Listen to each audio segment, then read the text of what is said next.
Pente fino do INSS. Hoje esse é o tema do nosso vídeo.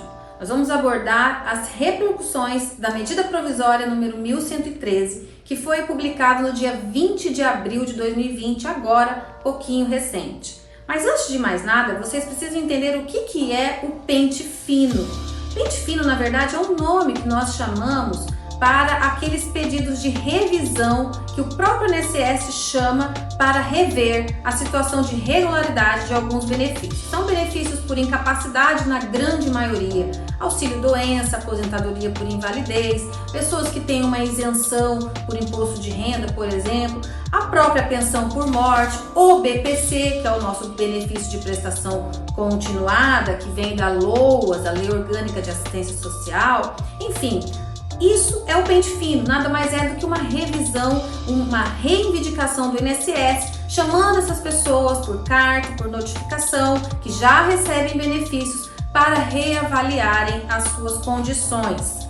Ocorre que a última medida provisória de 20 de abril, editada e publicada pelo governo federal, ela incluiu um benefício que até antes não estava incluído nessa relação de pente fino, que é o auxílio acidente.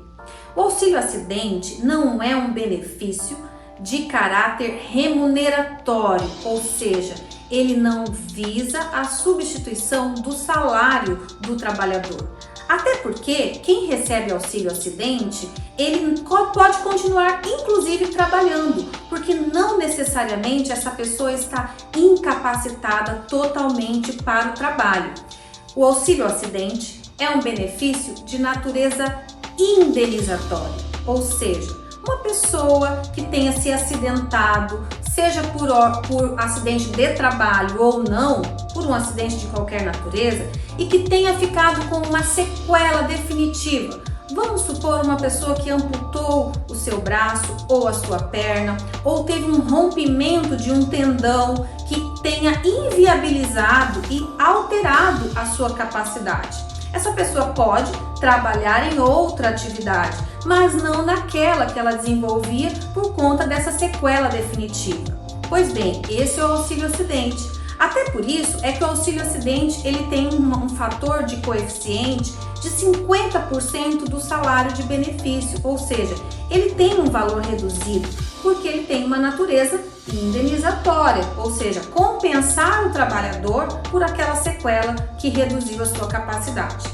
Esse benefício também foi incluído no pente fino e isso nos causa muita estranheza por conta dessa medida provisória, porque isso vai trazer um aumento de judicialização. Isso sim, é isso mesmo que você ouviu. É muito possível que pessoas que forem chamadas nesse período para reverem os seus benefícios de auxílio acidente, e se porventura a perícia entender que essa pessoa não deve mais receber o auxílio acidente, isso pode causar mais judicialização, porque é um absurdo pensar que uma sequela definitiva deixou de ser, ou seja, aquele benefício que já foi avaliado nessa condição por características de um acidente de trabalho ou de qualquer natureza tenha sido revertido.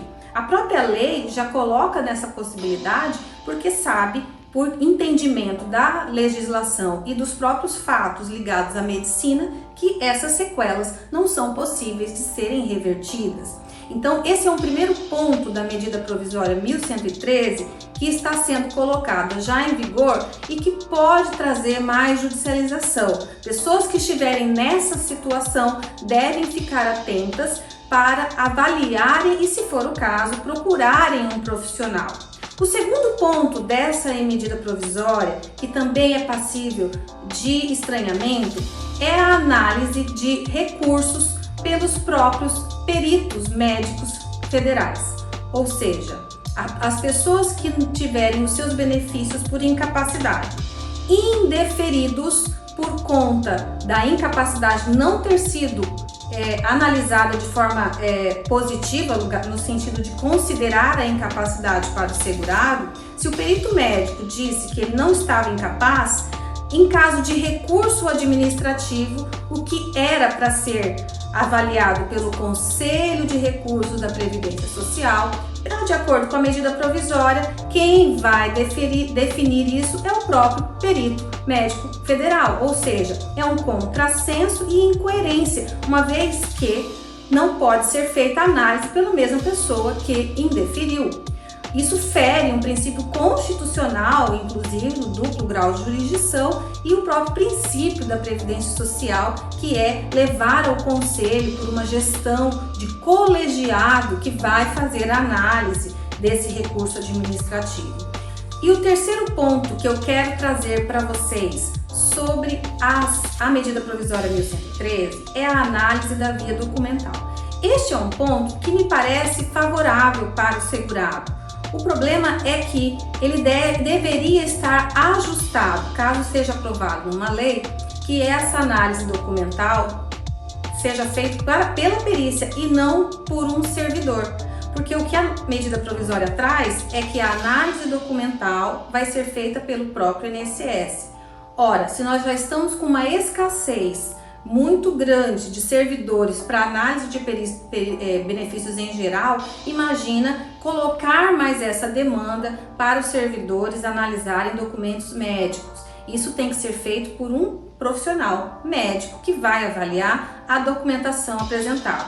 Pode ser favorável para o fim de desafogar as filas, mas se isso não for feito de maneira efetiva, acaba sendo uma medida inócua e não tão positiva como poderia ser. Então, esses 3 pontos são os pontos mais relevantes da medida provisória 1113, que trata do pente fino. É uma maneira de desafogar as filas do INSS que, na minha opinião, não vai adiantar, vai trazer ainda mais judicialização e é um momento que você tem que ficar mais atento ainda caso você seja chamado para uma perícia, uma nova perícia ou uma prorrogação do seu benefício.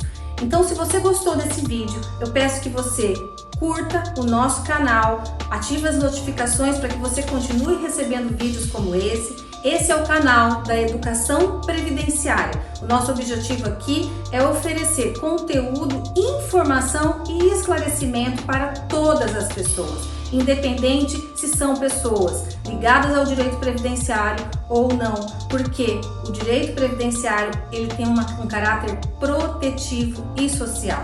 Esse é o nosso objetivo com as explicações que damos aqui. Meu nome é Juliane Penteado e eu espero que você continue nos seguindo para os próximos vídeos. Até uma próxima!